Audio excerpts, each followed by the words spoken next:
Urgent care centers are popping up all over the place. Patient volumes jumped 60% since the start of the pandemic, and investors keep rushing in. But what is urgent care anyway? Why should patients go to urgent care instead of a doctor's office, retail clinics, or the emergency room? And what does this growth mean for overall cost, quality, and access to care?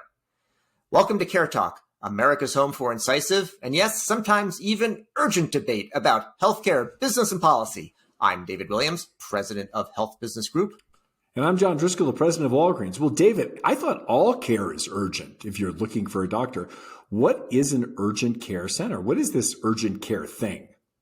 It's interesting, John. I mean, it's urgent it's always urgent if it's something involving me or my health, but it is something that's different from emergency care or primary care. The way I think about it is urgent care is handling things that are not emergencies. So things like a common cold, ankle sprain, ear infection, or rash. Now, those could also be done. That's an emergency. If my kid gets really sick, I think that's an emergency. If I think I broke my ankle, what's the difference between emergency and urgent? Well, hold on. So those things are I didn't say broken ankle. I said sprain. So if you get something that's pretty minor, it could wait. You could even skip it. Something you could do in a retail clinic. But they can handle some more urgent things, some more serious things like a broken bone, or if you get like a big cut when you're going out and playing flag football or whatever you do, you need stitches. So that's stuff that could be done in an ER. But the things you don't want to do to take an urgent care is like a heart attack, stroke, cancer, something like that. So it's an acute thing, came up all at once, moderately serious to minor. That's urgent care. And David, what's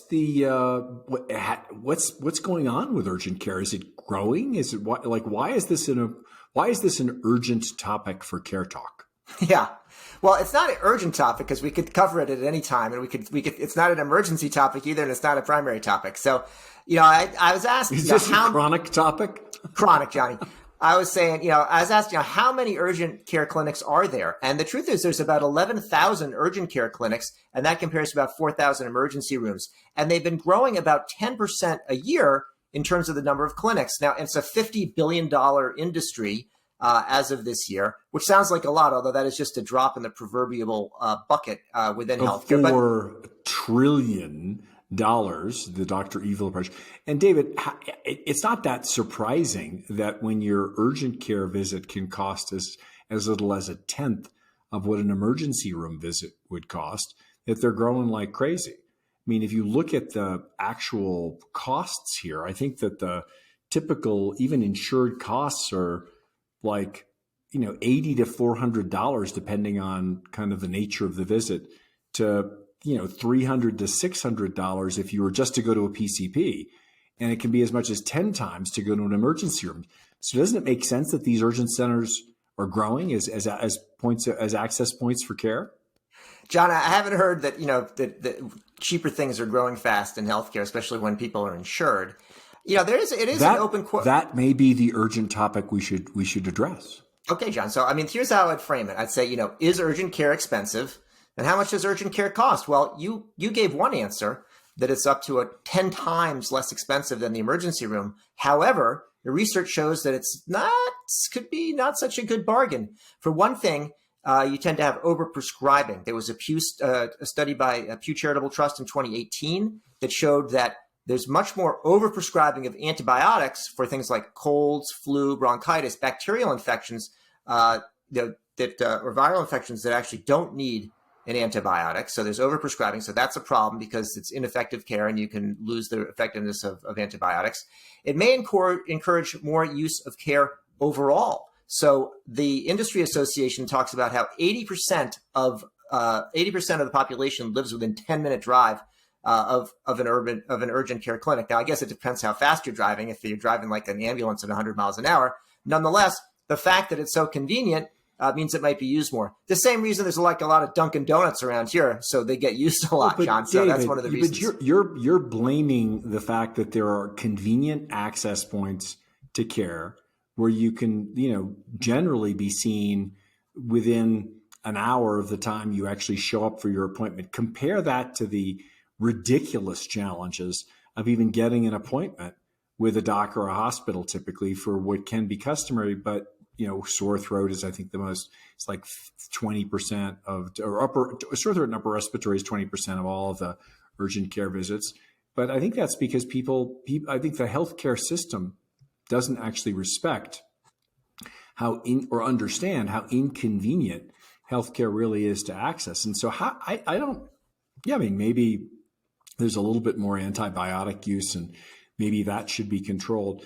But I think that the fact that they're lower cost and much more convenient is a good thing. Are you? Yeah, I mean, I was just as the proverbial conservative crank here. Are you just sort of just against it because it's growing? Well, John, I'm a conservative crank when it comes to cost, but I think you put your finger on an important piece regarding convenience. And I think if you ask the question about, why are there so many urgent care clinics and why is the industry growing? Convenience is the number one reason. You've got the right locations. They're open on the weekends. They're open in the evenings. It's actually a nice environment. I saw an article that talked about a lot of rounded and soft surfaces in there, and it can be seen pretty quickly. Just and that's like what people your care house. about. It's like your house, David. John, it's just like my wife puts me in the room. It's all soft and padded. I'm never exactly sure why that is, but she takes my belt and shoelaces away too. But John, in addition to convenience, it's also the case that primary care is not doing that great in this country. It is not convenient to get an appointment if you can get one, if you can even get a doctor at all. Coupled with the fact that, one reason these urgent care clinics have grown, they've largely paralleled the growth of coverage. So with the Affordable Care Act in place, more people have access. Are you blaming the Affordable Care Act for creating more access to sick patients to get the care they need? I mean, again, I'm just trying to understand where are we going here. I think the lower cost access to convenient care, how can that be a negative?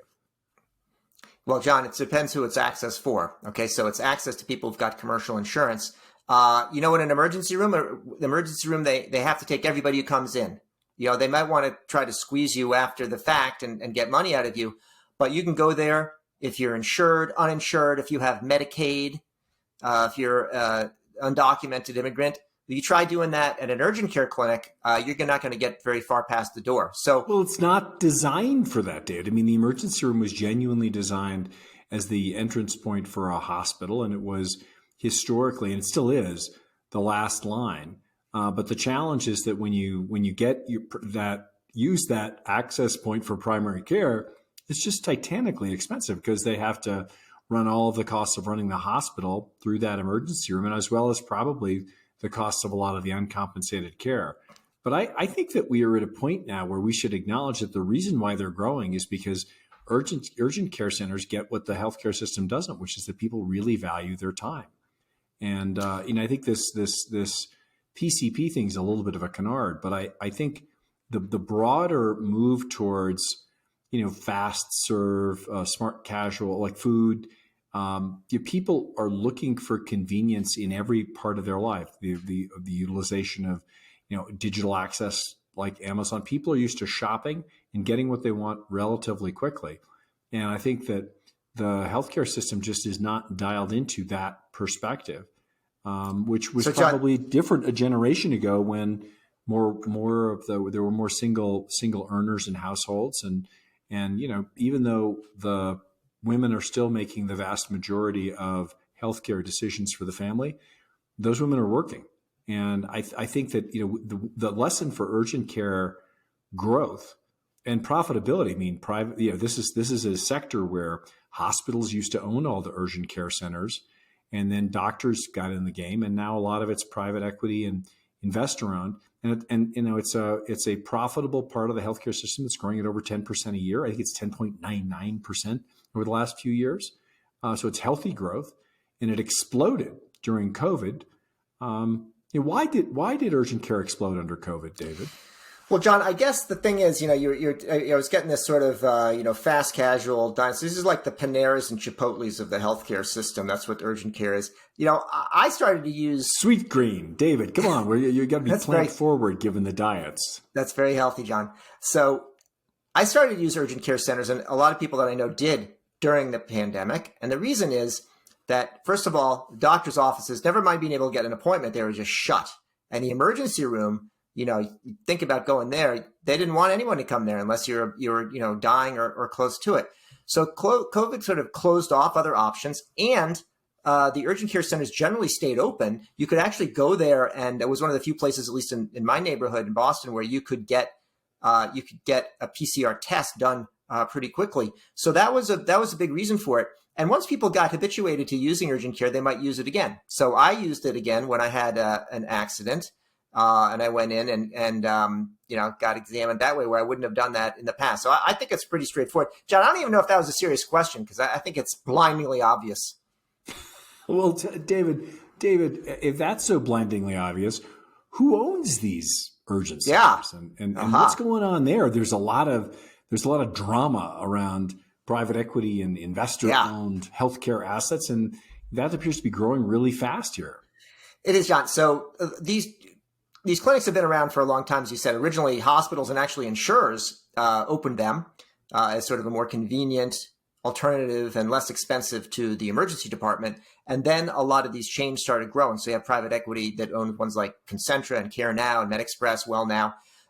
And then those are now some of them being bought up, and some of the retail revolution in healthcare as well, because it is an important part of the continuum that fits between sort of doctors' offices, retail clinics, and the emergency department and the hospital.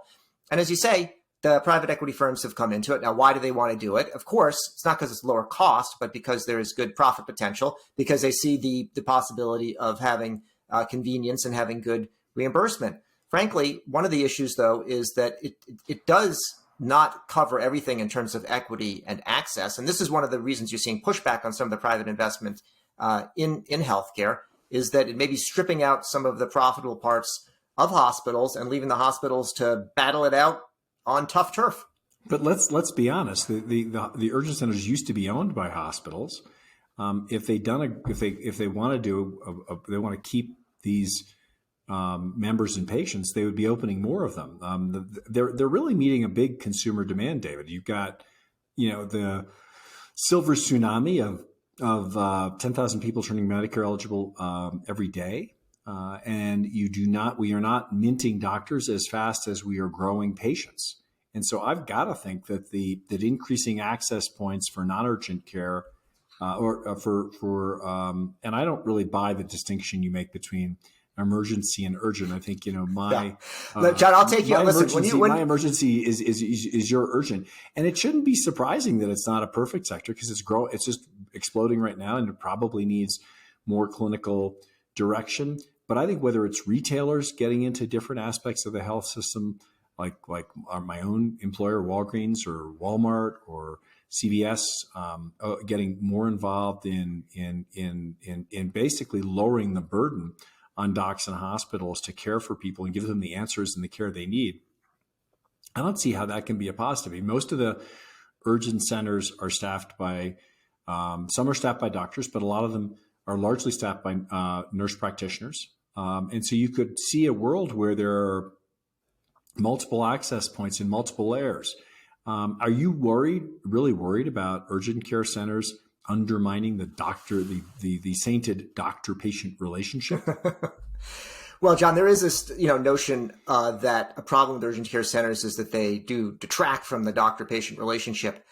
Having said that, my primary care doctor, one retired, another one became a concierge. Doesn't want a relationship with you. One became a concierge, physician, and so there's different types of relationships, John, from the one night stands to the long standing ones. So I think that the doctor patient relationship isn't in great shape. I told you I use them because they're convenient. I think that you can get around the issue of lack of continuity of care with things like interoperability, so you can actually see the medical record from one place to the other.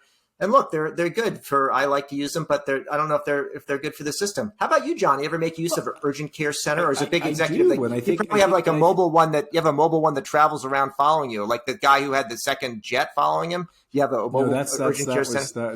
We don't have anything like that. But no, urgent care center. My experience with urgent care centers has been great, and I'm a strong believer in expanding the base and lowering the cost and improving access points. One of the fastest growing risks in American healthcare is a visit to the hospital.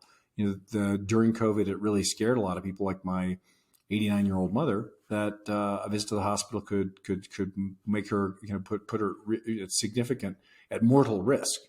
And so I actually think what we need to do is come up with more creative and to your point, more responsible management of these new access points to healthcare, new access points to care, and leverage the heck out of all of it, because we are not going to have enough. Hospitals are too expensive, and doctors are too hard to reach, and people are busy. So I think this is the right solution for a lot of problems. It just needs to be tuned up. Great. Well, that's it for yet another episode of CareTalk, an important conversation, if not an urgent one. I'm David Williams, president of Health Business Group. And I'm John Driscoll, the president of Walgreens Health. If you liked what you heard or you didn't, please subscribe to your favorite service.